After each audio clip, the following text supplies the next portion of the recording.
डलग्लिश टकसालों में अफीम सितारे और वेश्यालय, इनमें से प्रत्येक क्षेत्र की देखरेख मास्टर लुईस द्वारा की जाती है।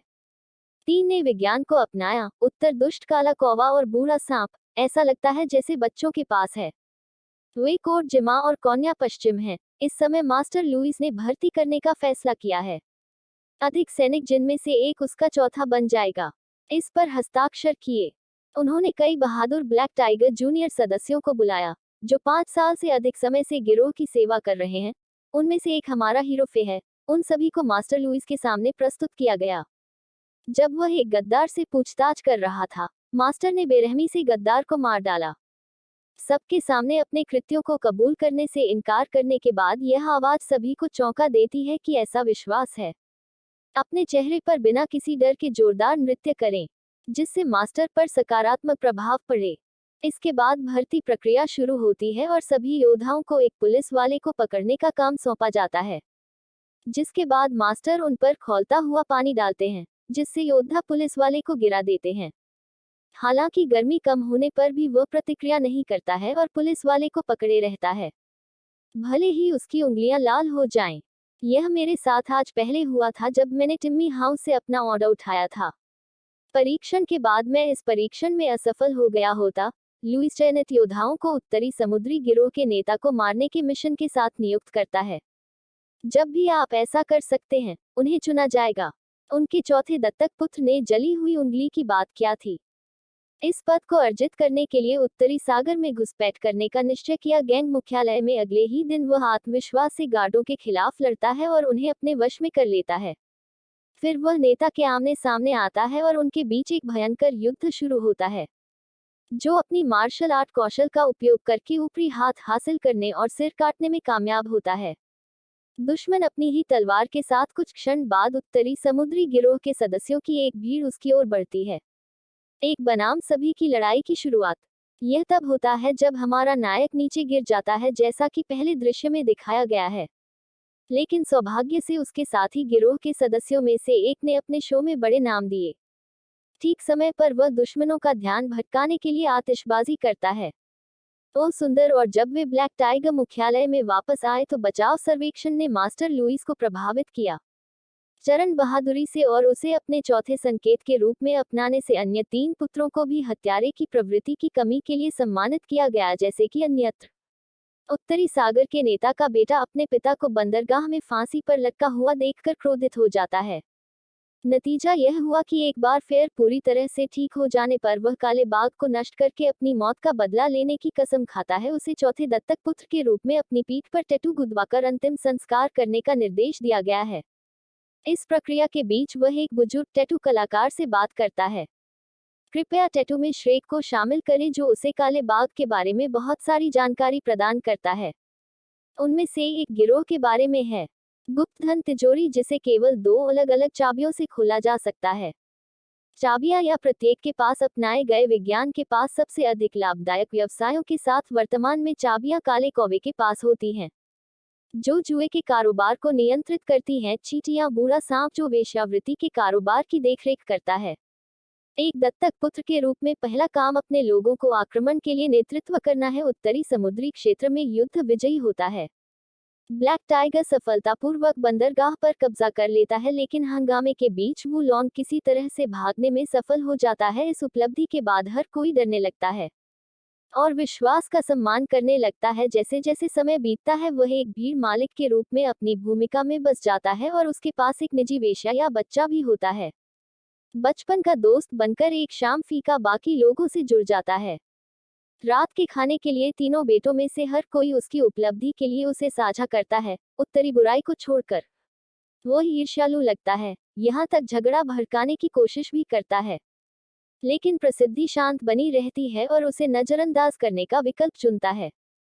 अगले दिन लुईस अपने अंतर्राष्ट्रीय व्यापार भागीदारों से मिलता है, जिन्होंने पूछा था सीमित श्रमिक होने के बावजूद 300 श्रमिकों को विदेश में काम करने के लिए। बैठक के बाद मास्टर सहमत हो जाता है। वह अपने आदमियों को भारी शुल्क के लिए उत्तरी बंदरगाह पर श्रमिकों को कम करने का आदेश देता है। इन सब के अलावा उसे अपने अतीत के बारे में लगातार बुरे सपने आते हैं। एक शाम ऑर्किड के साथ बातचीत करते समय वह दृश्य को काटने के लिए उसे अपना पूरा इतिहास बताता है।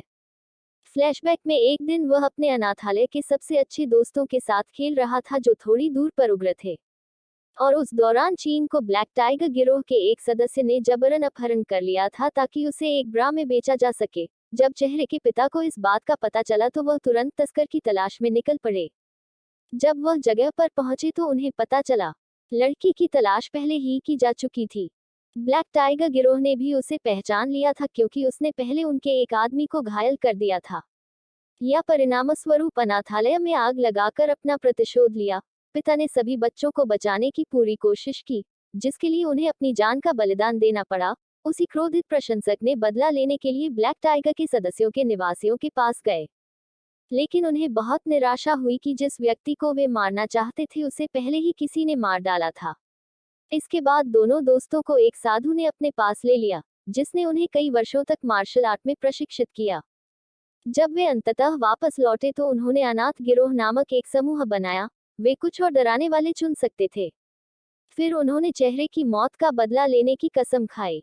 पिता और उनके सभी माता पिता, जो तब से काले बाघ की गुलामी के शिकार हैं, उन्होंने ब्लैक टाइगर गिरोह में घुसपैठ करने के तरीकों पर काम किया। ऑर्किड ने वेश्या होने का नाटक किया, जबकि उग्र और शॉन ने अनाथों के गिरोह का नेतृत्व किया। यहाँ पता चला कि फे ब्लैक टाइगर्स गिरोह में शामिल हो गया है ताकि इसे नष्ट किया जा सके, और अब चरण ने आवश्यक जानकारी एकत्र की है काले बाघ के बारे में। उसने और ऑर्किड ने कई वर्षों के बाद गुप्त रूप से अनाथ गिरोह के बाकी सदस्यों को बताया। योजना बनाते हुए वे अंततः इसे अंजाम देने के लिए तैयार हो गए और एक दिन इसे आग लगा दी, और उनके समूह के सदस्यों ने एक स्वर के लिए पुराने सांप पर घात लगाकर हमला किया जिसके पास वह था। उसने उसे एक एकांत स्थान पर ले जाने का लालच दिया, जहां उन्होंने उसे प्रताड़ित किया और मार डाला। इसके बाद जॉन ने अपनी जेब से चाबी निकाल ली। इसकी नकल बनाते हैं और इसे वापस रख देते हैं। बाद में उस रात वे शव को ब्लैक टाइगर्स के मुख्य कोच तक पहुंचा देते हैं। बुराई का संदेश देने वाले ऊँट-बिलावों को दंडित किया जाएगा। लुईस साइड से तबाह हो गए, लेकिन उन्होंने कुछ हद तक राहत महसूस की कि कम से कम कुंजी सुरक्षित है। फिर उन्होंने उत्तर बुराई की कुंजी में रुचि दिखाई और उनसे इसे सुरक्षित रखने के लिए कहा, जो सर्फ कर सकता था। क्या यह रहस्य है कि यह इतालवी गंडालफ था? अनुमान है कि अगले दृश्य की प्रसिद्धि में यह मछली पकड़ने के बहाने उग्र है और इसके लिए डुप्लीकेट चाबी ले लेता है। उनकी योजना का दूसरा चरण, उस शाम वे उस जुआ घर में गए जिसकी देखरेख काला कौवा करता था। वह लगातार जुआ खेलता था और जानबूझकर सभी खेल हार जाता था क्योंकि उसके पास पैसे नहीं थे। उसने काले कौवे से 3000 और चांदी के सिक्के उधार लेने के लिए कहा, लेकिन सीढ़ी सख्ती से मना कर देती है क्योंकि वह उसे डुप्लीकेट चाबी देता है। काला कौवा आश्चर्यचकित होता है कि उसे यह कैसे मिली, जिसमें नकली दावा है कि उसने इसे नॉर्थ ईविल से लिया था। नॉर्थ ईविल पर चाबी की नकल करने की कोशिश करने का आरोप लगाया गया है। इससे पहले भी मास्टर लुईस की दिलचस्पी असली काले कौवे के साथ थी, इसलिए वह उसे दूर के हिस्से में स्थित मनी वॉल्ट की ओर ले जाता है। शहर का संदेह पूरी तरह से गायब हो जाता है जब डुप्लीकेट चाबी वेगास के बाद तिजोरी को खोलती है। फिशिंग साइट उग्र व्यक्ति से मिलती है। वह उसे तिजोरी के स्थान के बारे में सूचित करता है और वे अपने अगले मूव की योजना बनाना शुरू कर देते हैं। अगली सुबह शॉन एक कपड़े धोने वाली महिला के रूप में खुद को प्रच्छन्न करती है और चेहरे की जगह में प्रवेश करती है। वह यहाँ संदेश देने के लिए आती है कि उनकी योजना कब है। इस प्रक्रिया के दौरान जॉन को ऑर्किड को फे के करीब रहते हुए देखना होता है, जिससे उसे जलन महसूस होती है। हमें यहाँ पता चला कि फे और शाइन शुरू से ही एक दूसरे को पसंद करते हैं। हालांकि वे जानते हैं कि फायर को भी चीन पसंद है, इसलिए वह अपनी भावनाओं को अपने अंदर ही दबाए रखते हैं, जिसकी गंध मुझे एक प्रबंधक के रूप में आती है। उसी रात लुइस को अपने प्रकार के संग्रह का पता चलता है। किसी तरह से जानकारी मिलती है कि कोई गार्ड नहीं है, इसलिए वह जल्द ही उन पर हमला शुरू कर देता है, जिसके बाद दोनों पक्षों के बीच एक भयंकर लड़ाई शुरू हो जाती है, जिसमें नेता लुइस हैंडल को एक एक करके पकड़ लेते हैं। फे और वूलॉन्ग के बीच गुर्गों की लड़ाई तीव्र प्रतीत होती है क्योंकि दोनों समान तलवार समर्थक दिखाते हैं लेकिन अंततः वे बढ़त हासिल करने में कामयाब हो जाते हैं और उन्हें तलवार की नोक पर पकड़ लेते हैं। वह उन्हें मारना नहीं चाहते हैं, लेकिन मास्टर लुइस पीछे से तलवार मारते हैं और वूलॉन्ग स्पॉटी को घातक रूप से सूली पर चढ़ा देते हैं। इस बीच अनाथ गिरोह पहले से ही सेटिंग करके अपना दंगा शुरू कर रहा है। अफीम की दुकानों में आग लगा दी गई। उन्हें पैसे की तिजोरी में भी जाना पड़ा और गार्डों को अपने वश में करना पड़ा। वे इस शैनन का पीछा कर रहे थे। गिरोह के कुछ सदस्य अपने मुख्य लक्ष्य काले कॉय को फुसलाकर आग की एक सुनसान जगह पर ले जाते हैं, जिससे गुर्गे अपने मालिक से दूर हो जाते हैं। कुछ ही समय बाद मास्टर लुईस को दूर से आग का पता चलता है, इसलिए वह तुरंत भाग्य को जांच करने का आदेश देता है, लेकिन आग की ओर जाने के बजाय आग की ओर बढ़ जाता है। वह उस एकांत स्थान की ओर जा रहा है जहां चीन ने काले कौवे का कचरा फंसा रखा है। कोई समय नहीं है कि वे उसे खत्म कर दें और इसे उत्तर की बुराई की तरह दिखा दें, जिसने उसे मार डाला। लेकिन दुर्भाग्य से उग्र गुंडों की संख्या अधिक थी, जिसके कारण बाद में उसे पकड़ लिया गया। जब फी मुख्यालय लौटता है तो वह अपने सबसे अच्छे दोस्त को बांधे जाने और यातनाएं देते हुए देखकर हैरान हो जाता है। उसके साथियों और उग्रवादियों के ठिकाने से पता चलता है कि वे मास्टर रेस की दहशत की स्थिति में पैसे की तिजोरियां लूट रहे हैं। रूस तिजोरी स्थान पर केवल यह पता लगाने के लिए कि अनाथ गिरोह पहले ही घुस चुका है और इस समय गरीब निवासियों को खजाना वितरित कर रहा है। लुई ने अनुमान लगाया कि वहां एक मॉल है और दूसरी तरफ उसका गिरोह एक आखिरी बातचीत कर रहा है। अपने सबसे अच्छे दोस्त फायरियर ने अपने भाग्य को स्वीकार कर लिया है, क्योंकि वह जानता है कि चेहरा ढकने के लिए उसे मरना होगा।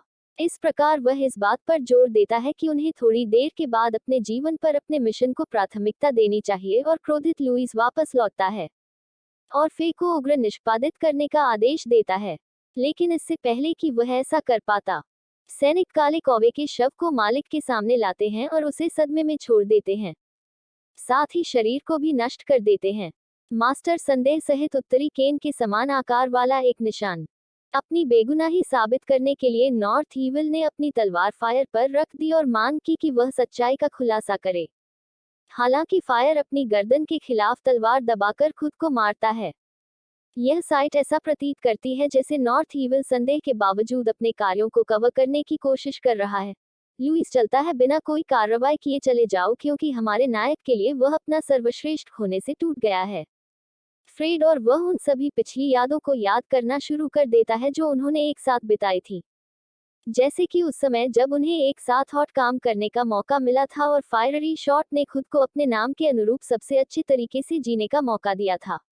अगली सुबह फिर रोता है और ऑर्किड सुबह अपनी हार का सामना करता है।